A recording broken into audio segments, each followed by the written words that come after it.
Je pense que les Français sont les nationalités les plus représentées de assez loin, mais il y a vraiment toutes les nationalités, il y a beaucoup d'Européens, des Allemands, des gens des pays scandinaves, l'Europe de l'Est. Il y a pas mal de Sud-Américains aussi, il y a eu des Brésiliens, des Mexicains.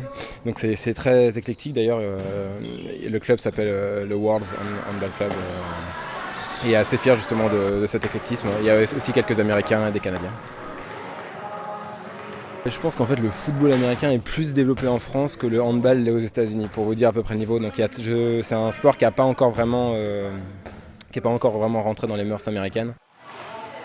Bah, déjà la grosse différence c'est que les gymnases sont assez durs à trouver avec des buts de hand. Comme on peut voir aujourd'hui, on a des beaux buts gonflables de sandball et il n'y a pas de ligne au sol, donc ça veut dire qu'on est obligé de tracer les lignes au sol avec du strap au début de chaque entraînement. Donc voilà, ça c'est vraiment n'importe quel club de loisirs ou de n'importe quel niveau en France a des buts et des lignes et voilà, il nous manque ça.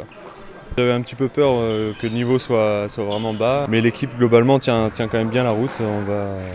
Ils ont été 8 fois champions des États-Unis. On va partir un petit peu faire des jeux, pas les jeux panaméricains, mais la coupe panaméricaine des clubs là, en Argentine, donc ça va être vraiment super intéressant.